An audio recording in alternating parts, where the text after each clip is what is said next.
చదవండి.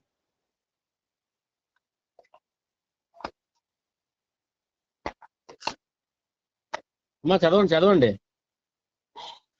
అబ్రహాం కుమారుడగు దావీదు కుమారుడైన యేసుక్రీస్తు వంశావళి. చాలండి. అంటే మత్తయి అబ్రహాం నుంచి స్టార్ట్ చేశాడు. మత్తయి అబ్రహాము నుంచి యేసుక్రీస్తు వారి కాలం వరకు, యేసుక్రీస్తు వరకు ఎన్ని వంశాలు వచ్చాయి అన్నది మత్తయి చెప్పాడు. ఒకసారి లూకా ఏం చెప్పాడో ఒకసారి లూకా సువార్త చూడండి అమ్మా. లూకా సువార్త 3వ అధ్యాయం. లూకా సువార్త 3వ అధ్యాయం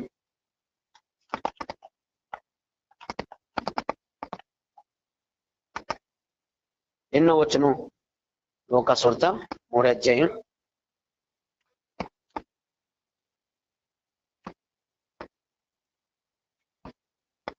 3వ అధ్యాయం. లూకా డిఫరెంట్ గా రాశాడు. 24వ వచనం చూడండి. 23 నుంచి. యేసు బోధింప మొదలుపెట్టినప్పుడు ఆయన దాదాపు 30 ఏండ్ల ఈడు గలవాడు.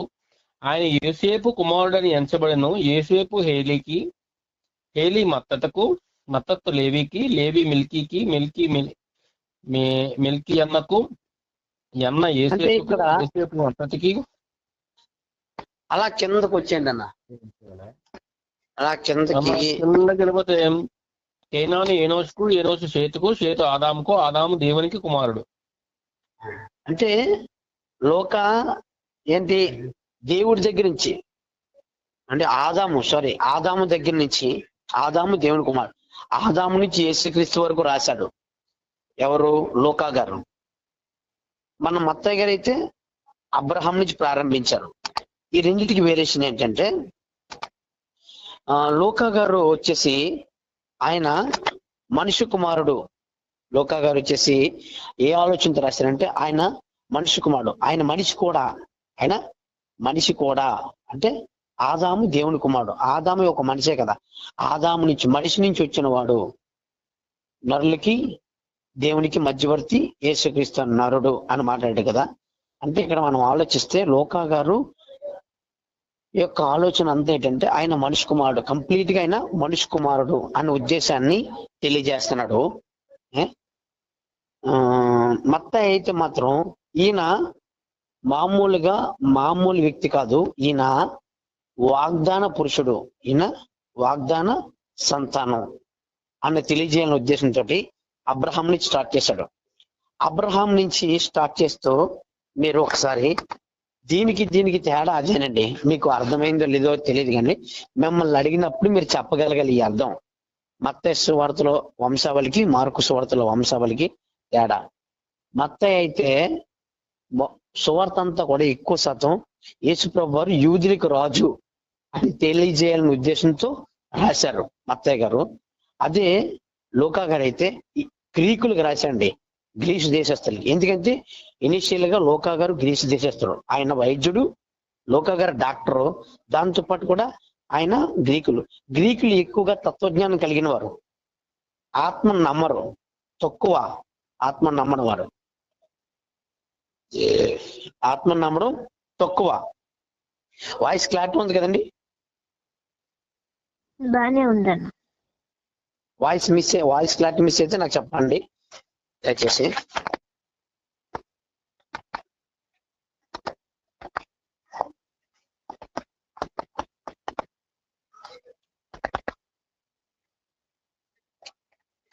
అన్నా లోక గారు యూదులా?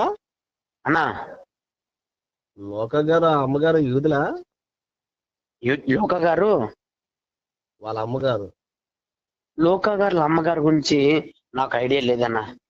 లూకా గారు అయితే గ్రీసు దేశానికి చెందినవాడు. ఆయనకి సిరియా భాష కూడా వచ్చు. ఆయన అన్యుడు, ఆయన యూదుడైతే కాదు, ఆయన అన్యుడు అని చరిత్ర ఆధారాలు బట్టి మనకు తెలుస్తుంది. అందుకని ఆయన గ్రీకులకు రాశాడు సువార్త. అందుకని గ్రీకులకి సువార్త రాశాడు కాబట్టి లూకా సువార్త అంతా చదివితే ఎక్కువగా ఆయన మనిషి కుమారుడుగా ఏంటి అంటే మనిషిగా ఎలా బాధపడతాడో లూకా ఎక్కువగా వర్ణిస్తూ ఉంటాడు.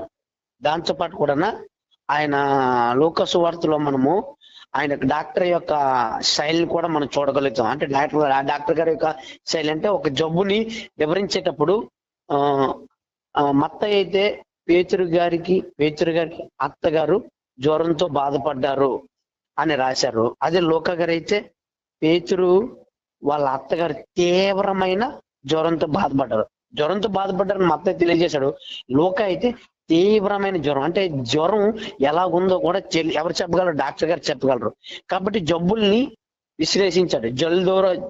జలోదర రోగం కోసం రోగాలన్నిటి గురించి కూడా క్లియర్ గా రాశాడు లూకా గారు. అయితే ఇక్కడ మనం వంశవళి కోసం మాట్లాడుకుంటున్నాం కాబట్టి ఈ వంశవళిలో మత్తయి సువార్తలో మీరు మొదటి వచనంకి వచ్చేయండి. గమనించండి, నేను మాట్లాడుతున్నప్పుడు మీకు తెలిసిన సమాచారాన్ని కూడా మీరు దయచేసి ఇక్కడ మీరు మాట్లాడుతూ ఉండాలి. అది చాలా ప్రాముఖ్యమైన అంశము. మత్తయి సువార్త మొదటి వచ్చింది మత్తయి సువార్త మొదటి. అబ్రహాము కుమారుడగు దావీదు కుమారుడని యేసుక్రీస్తు వంశవళి అని అంటున్నారు కదా. అక్కడ అబ్రహాము తర్వాత డైరెక్ట్ గా దావీదు దగ్గరికి ఎందుకు వెళ్ళిపోయాడు? ఓన్లీ అబ్రహాంని దావీదుని ఎందుకు మెన్షన్ చేశాడు అని మనం ఆలోచిస్తే ఒక 2 వాగ్దానాలు దేవుడు అబ్రహాంతో ఒక రకమైన వాగ్దానం చేశాడు, దావీదుతో ఒక రకమైన వాగ్దానం చేశాడు. అబ్రహాంకి దేవుడు ఓ మాట చెప్పాడు. ఏమని? అబ్రహాం నీ నుంచి యేసుప్రభు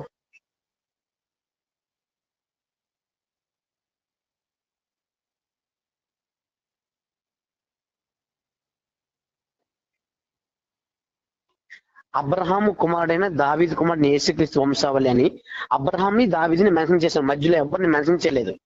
తర్వాత అబ్రహాం, ఇస్సాకు, యాకోబు అని మాట్లాడాడు. కానీ అబ్రహాంని దావీదుని మెన్షన్ చేయడానికి కారణం ఏంటనంటే అబ్రహాంతో కూడా వాగ్దానం చేశాడు, దావీదుతో వాగ్దానం చేశాడు. ఎవరి గురించి? యేసుప్రభు వారి గురించి. అబ్రహాంతో ఏమని వాగ్దానం చేశాడో ఓ మాట చూడండి ఒకసారి. ఆదికాండం 12వ అధ్యాయం. ఆదికాండం 12వ అధ్యాయం.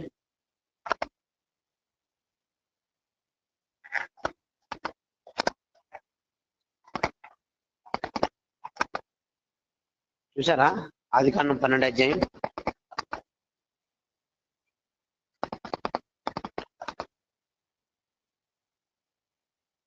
మొదటి వచనం చదవండి. యెహోవా నీవు లేచి నీ దేశం నుండి, నీ బంధువుల యొద్ద నుండి, నీ తండ్రి ఇంటి యొద్ద నుండి బయలుదేరి నేను నీకు చూపించు దేశంనకు వెళ్ళుము. నిన్ను గొప్ప జనంగా చేసి నిన్ను ఆశీర్వదించి నీ నామమును గొప్ప చేయుదును. నీవు ఆశీర్వాదంగా ఉండువు. చదవాలన్నా? ఇంకా చదవాలి. నిన్ను ఆశీర్వదించు వారిని నిన్ను ఆశీర్వదించదును, నిన్ను దూషించు అని శపించదును. భూమి యొక్క సమస్త వంశములు నీ యందు ఆశీర్వదింపబడునని అబ్రహాంతో అనగా, యెహోవా అతనితో చెప్పిన ప్రకారము అబ్రాము వెళ్ళెను. లోతు అతనితో కూడా వెళ్ళెను. అబ్రాము దేవుడు అబ్రహాంతో ఒక మాట మాట్లాడాడు. ఇక్కడ దేవుడు అబ్రహాంతో 2 రకమైన వాగ్దానాలు చేశాడు. నేను చెప్పాను, మీలో ఎవరు చెప్పగలరో ఇప్పుడు చూస్తున్నాను. అబ్రహాంతో దేవుడు 2 రకాల వాగ్దానాలు చేశాడు. ఏంటది? మీకు చెప్పాను, మీకు చెప్పి నేను మిమ్మల్ని అడుగుతున్నాను, మీకు చెప్పి నేను మిమ్మల్ని ప్రశ్నిస్తున్నాను. అబ్రహాము దేవుడికి 2 రకాల వాగ్దానాలు చేశాడు. ఏంటా వాగ్దానాలు? ఆ వాగ్దానాల సారాంశం కూడా మీకు చెప్పాను. మీరు మర్చిపోతే నేను ఏం చేయలేను. కానీ ఇప్పుడు ఆల్రెడీ మనం చదివాము. చెప్పాలి మీరు. అదే అంటే తాను ఇచ్చిన వాగ్దానాన్ని బట్టి ఇచ్చిన కుమారుడే నీ కుమారుడు అనేది ఒక వాగ్దానం అన్నాడు. విశ్వాసం అదే వాగ్దానం, దాన్ని ఏమంటే ఆయన చెప్పిన సంతానం. చెప్పండి అన్న, చెప్పండి అన్న. అదేనన్న అబ్రహాం గారికి ముందుగానే చెప్తాడు కదన్నా, 75 ఏళ్ళ దగ్గర చెప్తాడు, నీకు ఒక కుమారుడు పుడతాడు అని చెప్పేసి, అదే నీ సంతానం అని చెప్పేసి ఒకటన్నా. ఇప్పుడు 12వ అధ్యాయం మొదటి వచనంలో దేవుడు చేసిన వాగ్దానం ఒక్కసారి చదవండి.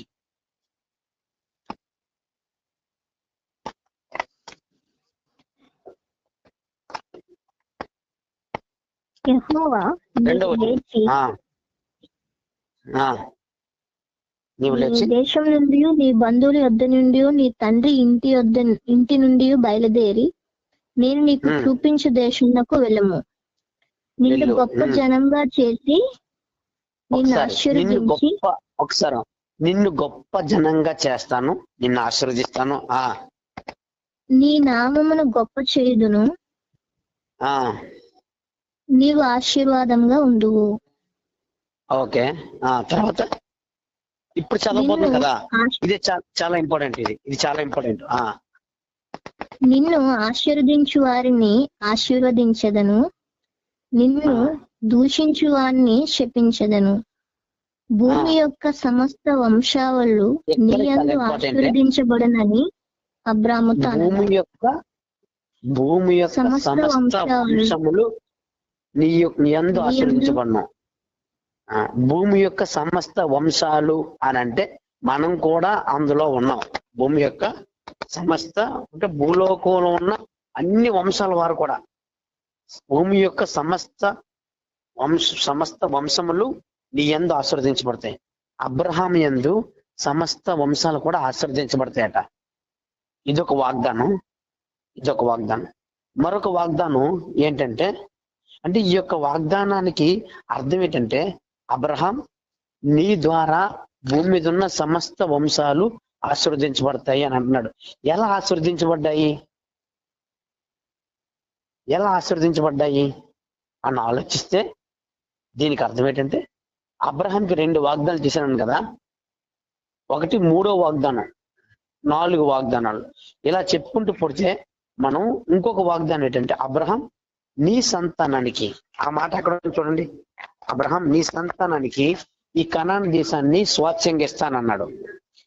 అబ్రహాంకి దేవుడు చేసిన వాగ్దానం ఏంటి? ఒకటి, నీ వల్ల సమస్త భూలోకంలో ఉన్న వంశాలన్నీ ఆశీర్వదించబడతాయి. రెండోది వచ్చేసి నీ సంతానానికి, ఎవరికి? నీ సంతానానికి కనాన్ దేశాన్ని స్వాస్థ్యంగా ఇస్తాను అని అన్నాడు. చూడండి ఒకసారి 15వ అధ్యాయం.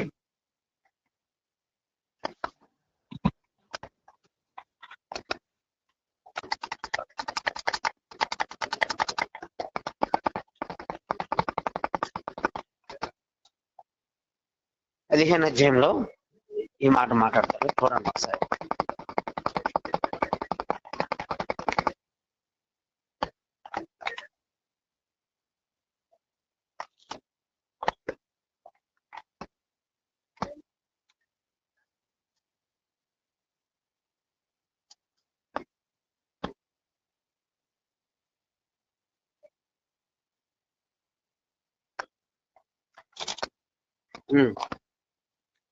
చూడండి, ఇలాగే మాట్లాడుతూ పదన్న అసలు ఆ పని తీసుకుని చూడండి ఒకసారి.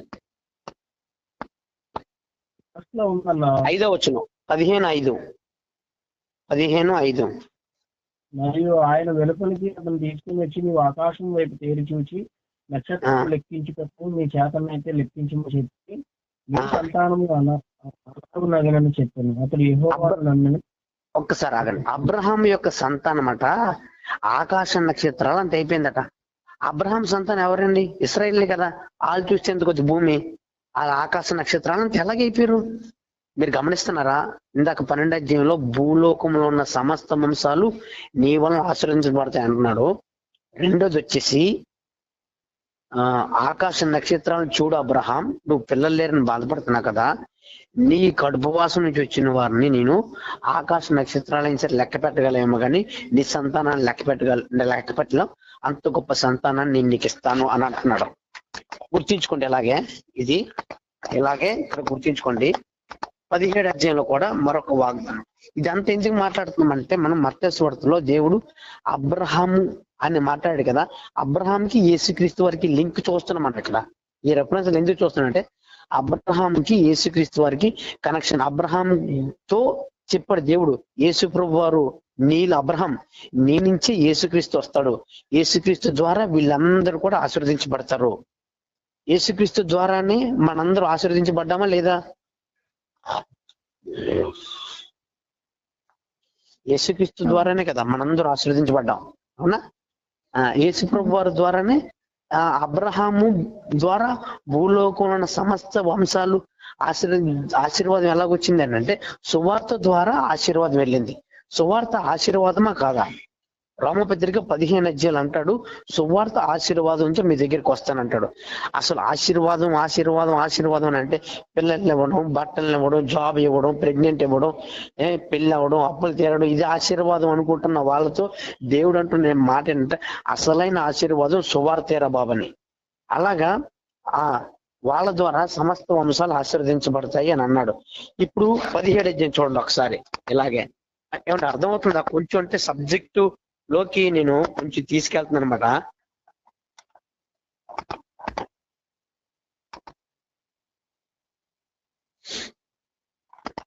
పదిహేడు అధ్యాయం తీసారా?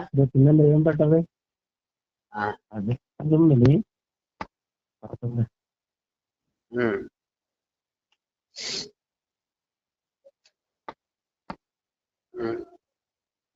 చూడండి 17:4 నుంచి. దేవుడు అతనితో మాట్లాడి, ఇదిగో నేను నియమించిన నా నిబంధన నీతో చేసి ఉన్నాను, నీవు అనేక జనములకు తండ్రి వగుదువు, మరియు చూడండి ఆగండి. ఆ మాట మనం చదువుకొని వెళ్ళిపోతున్నాం కానీ నువ్వు అనేక జనాంగాలకి తండ్రి అవుతావు అని అంటున్నాడు. ఎన్ని జనాంగాలకి తండ్రి అయ్యాడు అబ్రహాము? ఓ మాట చదివామంటే దాని వెనక ఎంత సారం ఉంటుందండి. మనము ఇప్పుడు మాట్లాడుకుంటుంది స్టడీ కోసమే, ఇది బైబిల్ స్టడీ కాబట్టి స్టడీలు ఇవన్నీ కూడా వస్తూ ఉంటాయి.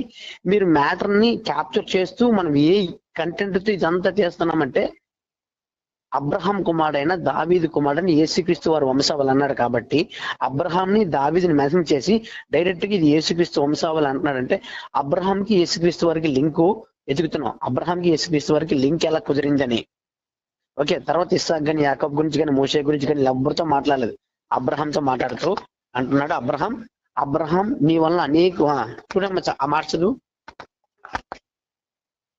నీవు అనేక జనములకు తండ్రి వగుదువు.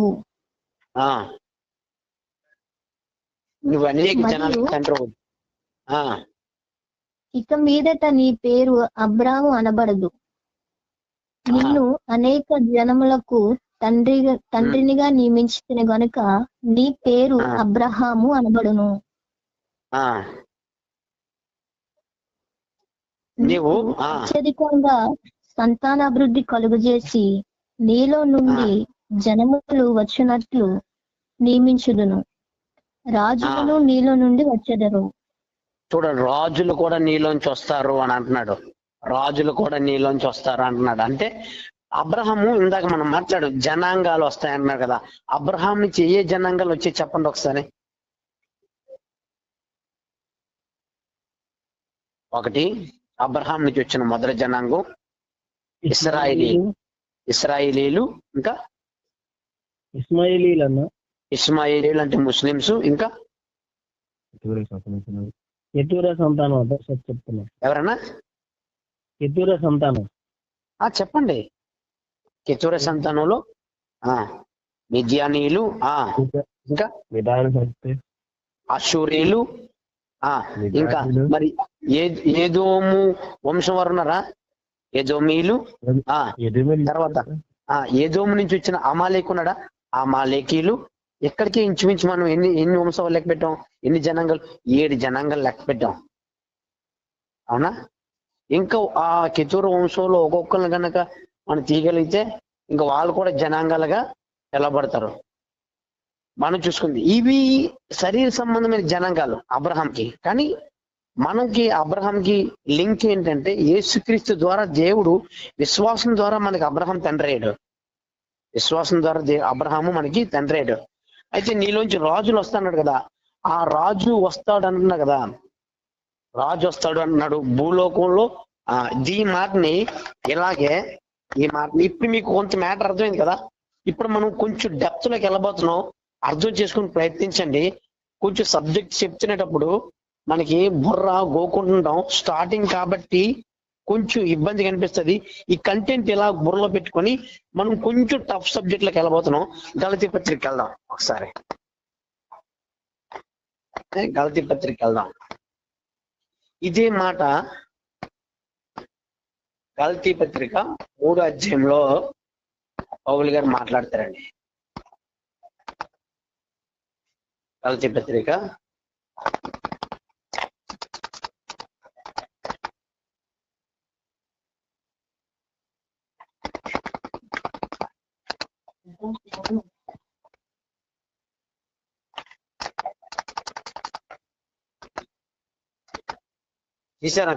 3వ అధ్యాయము. నా దగ్గర బైబిల్ లేదు, కానీ నాకు బైబిల్ లేకపోవడం వల్ల కొంచెం ఇబ్బంది అవుతుంది ఈ సెల్లో చూసుకొని మీది చెప్పడం అండి. ఏడమ్మా?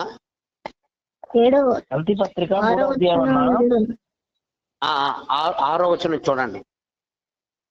అబ్రహాము దేవుని నమ్మెను. అబ్రహాము దేవుని నమ్మినను అది అతనికి నీతిగా ఎంచబడెను.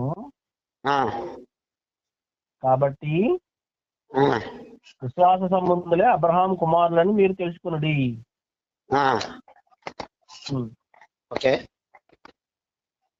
తెలుసుకున్నది దేవుడు విశ్వాస మూలముగా అన్ని జనులను నీతిమంతులుగా తీర్చినని లేఖనము దూరము చూచి మీ ఎందు అన్యజనులందరూ ఆశీర్వదింపబడదురు అని.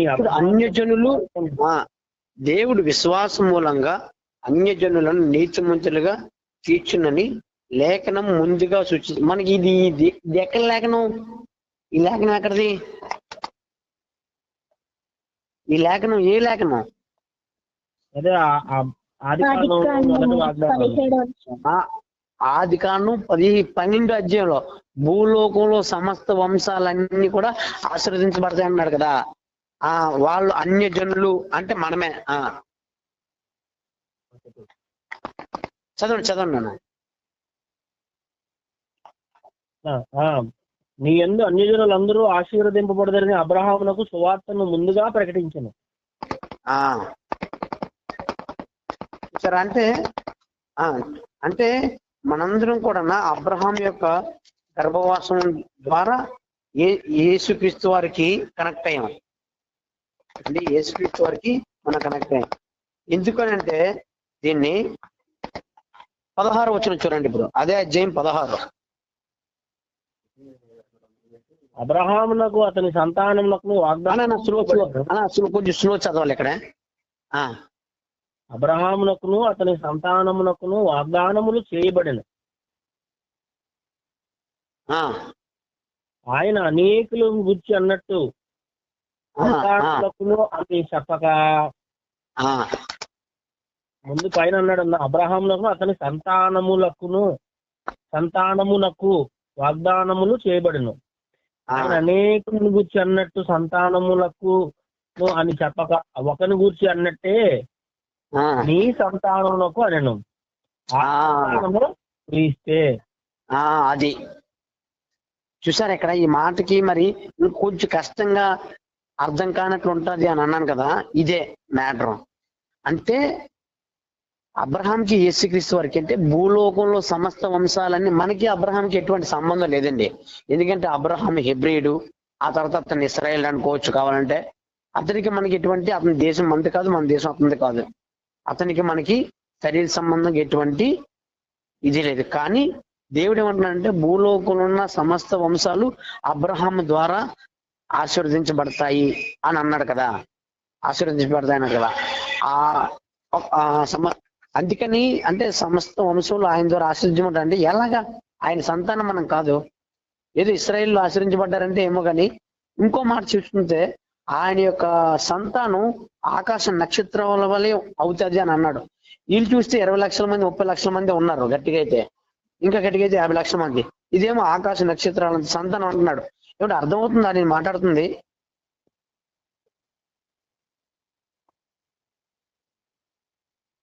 నేను మాట్లాడుతుంది ఏమైనా మిగతా వాళ్ళకి అర్థమవుతుందా? అర్థమవుతుంది. పర్లేదా?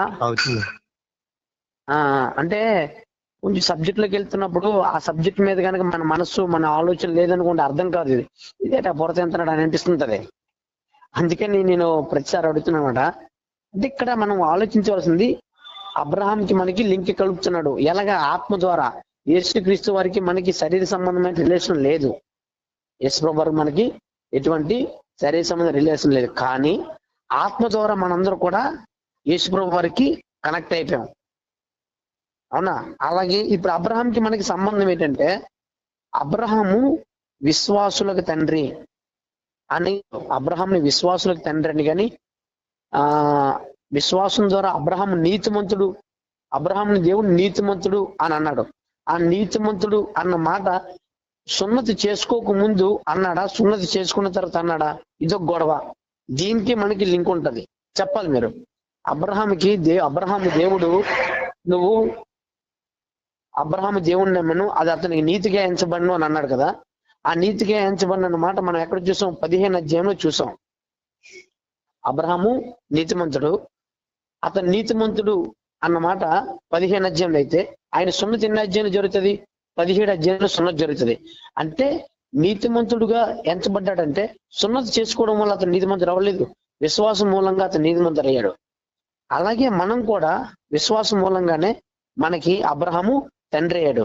అయితే అబ్రహాముకి ఏం చెప్తున్నాడంటే, అబ్రహాము ద్వారా భూలోకంలో సమస్త వంశాలు ఆశీర్వదించబడతాయి అని అంటున్నాడంటే, అంటే ఆ భూలోకంలో సమస్త వంశాలు ఎలాగంటే, అబ్రహాం నుంచి యేసుక్రీస్తు వారు వచ్చారు. యేసుక్రీస్తు ద్వారా మనందరికీ రక్షణ వచ్చింది.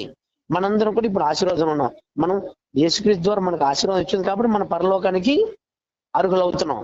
అంతే తప్ప కానీ ఇప్పుడు అర్థమైందా? ఇప్పుడు నేను మాట్లాడిన దీనికి ఇందాక అబ్రహాం కుమారుడైన దావీదు కుమారుడైన యేసుక్రీస్తు వారి వంశావళి అబ్రహాంని ఎందుకు మెన్షన్ చేశారనేది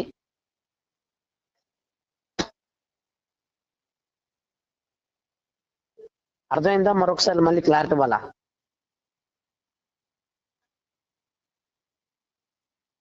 హలో, అర్థమవుతుందన్న. అర్థమైందా? ఇంకా కన్ఫ్యూజన్ ఉంటే మరొకసారి చెప్పమంటే చెప్తాను. అదే ఎట్ టైంలో దావీదు కుమారుడైన అని అంటున్నాడు. దావీదుతో కూడా చెప్పాడు, అందరితో అబ్రహాంతో ఇలా వాగ్దానం చెప్పాడు. దావీదుతో ఏమన్నాడంటే, ఖచ్చితంగా ఈ అబ్రహాం తర్వాత 12 గోత్రాలు వచ్చి, ఆ 12 గోత్రాల్లో యోధా గోత్రంలోంచి అది దావీదు యొక్క వంశావళి నుంచి యేసుప్రభు వారు వస్తాడని దేవుడు దావీదు కూడా వాగ్దానం చేశాడు. ఎక్కడ వాగ్దానం చేశాడు మీరు ఎప్పుడైనా అది గమనించారా? 2 సమూయేలు గ్రంథం 7వ అధ్యాయం ఒక్కసారి చూడండి. అంటే రెఫరెన్స్లన్నీ మీరు రాసుకోవాలి. 2 సమూయేలు గ్రంథం 7వ అధ్యాయం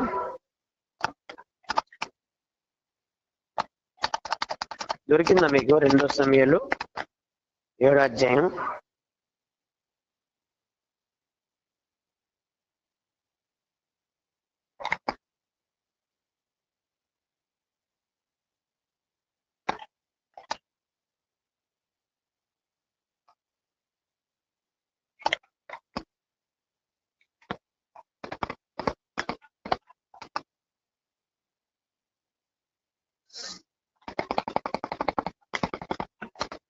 రెండో సమూయేలు గ్రంథం 7వ అధ్యాయము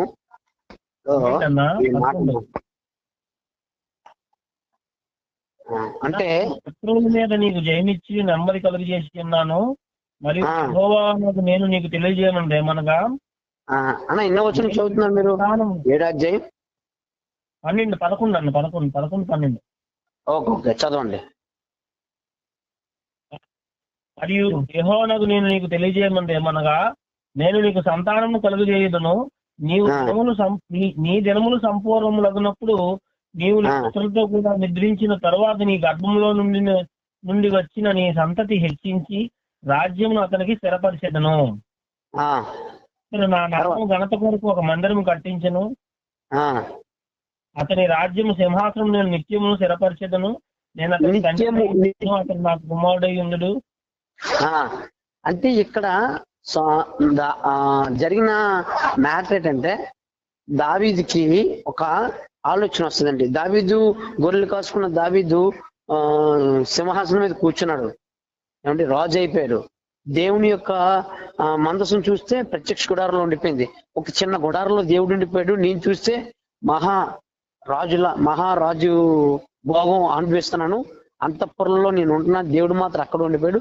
నేను దేవుడి కోసం ఒక గొప్ప మందిరాన్ని కట్టాలని ఆలోచన చేసినప్పుడు నాతాను చెప్తాడు, నాతాను ప్రవక్తకి చెప్తాడు, నాతాను నాకు ఇలాగ అనిపించింది, నేను మందిరం కట్టేస్తాను, నేను దేవుడి కోసం ఒక మందిరం కట్టాలనుకుంటానంటే వెంటనే నాతాను ఏమంటాడు, అయితే కట్టే అయ్యా అంటాడు, కట్టేవయ్యా అంటాడు. కట్టేవయ్యా అంటే వెంటనే దేవుడు నాతాన్ని దెబ్బలాడతాడు, నన్ను అడగకుండా నువ్వు నాతాన్ని దావీదుని ఎలా మందిరం కట్టామంటావనని.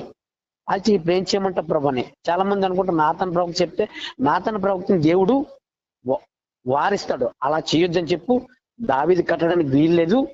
దావీదు గర్భవాసం నుంచి వచ్చిన సొలొమోను మందిరం కట్టడానికి సిద్ధహస్తుడు తప్ప, కానీ దావీదు కట్టడానికి అవ్వదు. ఎందుకంటే దావీదు యొక్క చేతులు రక్తాన్ని ఉడికించాయి కాబట్టి దావీదు కట్టడానికి వీలవుతుంది. దావీదు గర్భవాసం నుంచి యెదిద్యా అంటే సొలొమోను అనే ఒక కుమారుడు పుడతాడు, ఆ కుమారుడు కట్టిస్తాడు అని అంటాడండి. ఈ సందర్భంలో ఇప్పుడు చదివిందంతా కూడా అదే.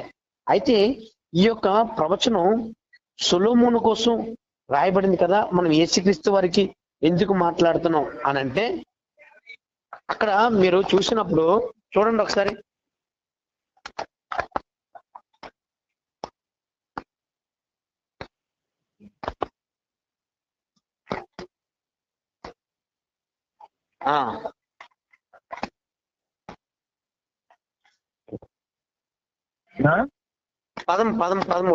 పదమూడు వచ్చిన, అతడు నా నామ ఘనత కొరకు ఒక మందిరమును కట్టించును, అతని రాజ్య సింహాసనం నేను నిత్యముగా స్థిరపరిచెదను.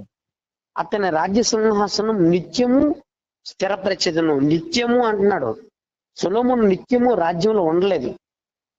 బైబిల్లో పాత నిబంధనలో చెప్పబడిన కొన్ని ప్రవచనాలు మనం ఎలా తీసుకోవాలంటే, అవి ఆ కాలానికి వర్తించే అవే రిఫరెన్స్లు, అవే మాటలు తర్వాత కాలంలో యేసుక్రీస్తు వరకు కూడా అప్లై అయ్యండి. ఇప్పుడు నా దేవా నన్ను ఎలా చేయి విడిచితివి అని దావీదు అన్నాడు. ఆ మాట ఆ టైంలో దావీదు అరణ్యంలో ఘోరమైన శ్రమలు అనిపిస్తున్నాడు. ఆ సమయంలో దావీదు డైరెక్ట్ గా అంటున్నాడు, నా దేవా నన్ను ఎలా చేయి విడిచితివి అని. కానీ ఇదే మాట యేసుక్రీస్తు వరకు కూడా అప్లై అయిందా లేదా? ఆయన శిలువలో ఈ మాట పలికాడా లేదా? అలాగే సేమ్ ఇదే మాట. కావాలంటే మీరు లూకాసు వార్తలో 1వ అధ్యాయం చూడండి. ఆ అధ్యాయంలో ఇదే మాట ప్రస్తావిస్తాడు. ఇదే మాటని లూకా కూడా ప్రస్తావిస్తాడు. ఒక్కసారి చూడండి.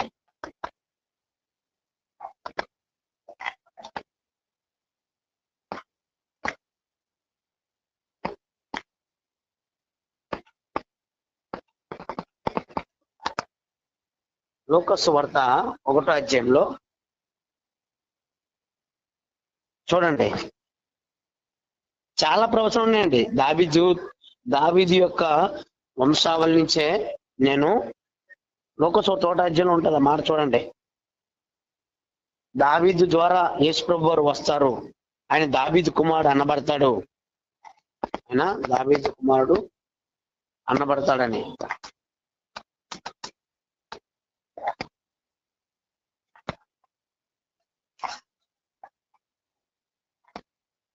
చూడండి, ఆ మాట మీకు కనబడిందా అన్నా? 33 అన్నా, ఏనా 33 నుంచి చదువుతున్నాను.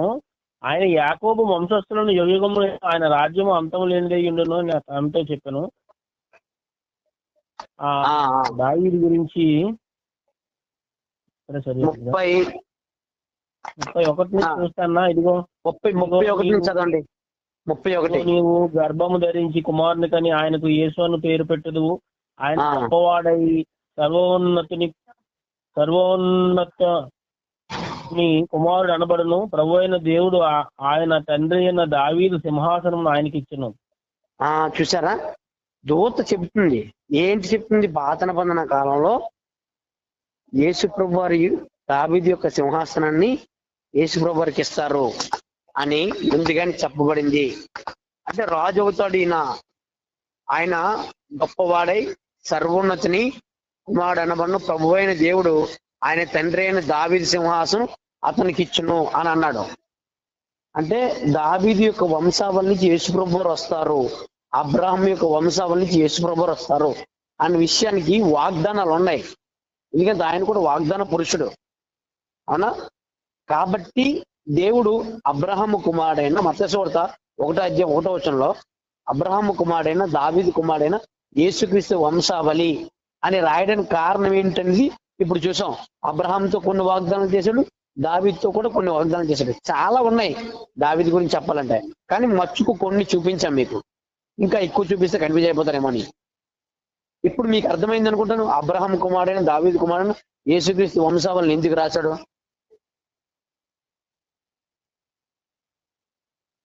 అర్థమైందంటారా?